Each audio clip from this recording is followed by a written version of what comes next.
before the video starts, about 98% of you guys are not subscribed. Subscribing and clicking that bell does help me out a lot in doing what I really want to do. Thank you guys so much for all your support.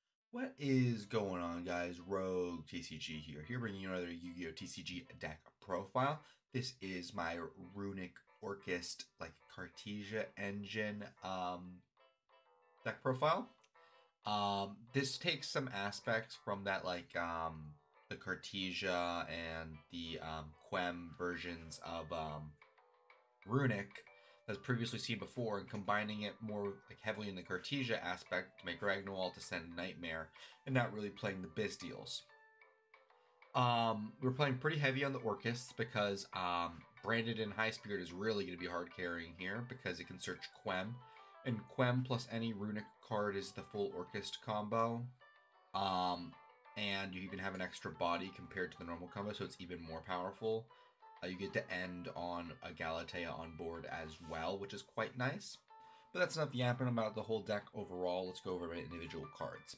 Triple Gears through the Orcust Magnite, one of the better normal summon starters. It just fully starts your combo. We aren't playing Link Karibo in this deck just for due to the extra space. You can cut the Boral Sword for that. However, the Boral Sword really does help in like putting the number on board, since you do not have battle phases sometimes because of the Runic cards. Triple Orcust Nightmare. We're playing a lot of this one because we can send it off of Gragnawall. We can discard it off of our Hugins, and we can fuse it with our Cartesias. There's a lot of outlets for our Orcusts, and we really want to be seeing them with Branded in High Spirits so we can really get like pop off. So running Triple Nightmare. One Harpor, because we only play one, double symbol skeleton, and a singular world one. You could always cut one of the nightmares for another world one. I was considering that when building this deck. However, I decided that I wanted 3 nightmare. Next, for our Cartesia engine, we're on double blazing Cartesia and triple guiding Quem the Virtuous. Quem is the relevant one. If it's normal or special, you can send an Albaz or a Cartesia for us from your deck to your grave, and if a card leaves the extra deck, you can summon a card that mentions Albaz from your grave, so Cartesia. So you have Quem on board, you activate any Runic card to get Hugin. The moment Hugin leaves the extra deck, you can get the Cartesia back, and then you can fuse using Cartesia and Hugin or Cartesia and Quem to make Gragnawall, because you can leave Quem on board. So if a card leaves your extra deck during your opponent's turn, even your opponent's one, you can summon the Cartesia back and fuse on their turn again. So there's a lot of possibilities that you are able to do and explore. So I believe this portion of the deck has a really high skill ceiling, kind of like a Branded, where you can really modulate how your end board looks. Triple Effect Filler, it's going to be our primary like hand trap in the deck, but because it's also, you can use it to search for Quem because it's a spell caster. So we can send a Garganol to get go Veiler, Garganol, and then Quem. One Called by the Grave, triple Runic Destruction. This one is a Spell Trap Destroyer, and then the Banishers. We're maxing out all the best Runic cards. So we're playing triple Destruction, triple Flashing Fire, which is a destroy a special summon monster, triple Freezing Curses, which is a monster negation, and then one Slumber, which is a protection.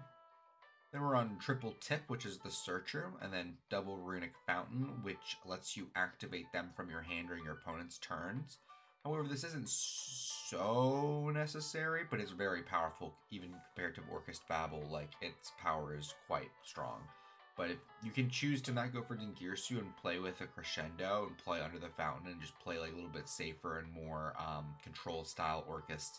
I believe for control players and players who want to kind of play a slower Orcust game play and like really like just get advantage over time while just constantly providing interaction with your opponents, I believe this is probably the at least deck play style, like with the Runics and the Orcusts. So we're on Runic Fountain. It also draws us cards, which is quite nice. Orchestrated Babel, a return, and Crescendo. We're on return since we're on 10 Orcusts. So, yeah, we're playing return. Extra deck, an IP Masquerena, SP Little Knight, double Galatea, Longirsu, and then a Boral Sword instead of the access code that was in there before, typically. I believe this is, like, pretty standard Link lineup, to be honest. The Broilsword is an old tech, but it really lets you get the number your opponent's life points down. Like, it really kills them quick. Double Ding Girsu, so we can make it multiple times. Lulu to summon off Garganol. We're on double Hugin and one Gary. Gary's a dark that we can summon on our opponent, like just in general, like an extender. And then Hugin is the searcher for the fountain and also protects the fountain. And then we are on one Sprint to send off the Girsu, and I already mentioned the double Gragnol. Thank you guys so much for watching this. I know this one was a little bit of a shorter one, but I did want to put this one out just because I was thinking about the relation between like Cartesia, Quem, and the Runic cards, and so I just wanted to throw this together. Thank you guys so much for watching, and I'll see y'all next time. Bye.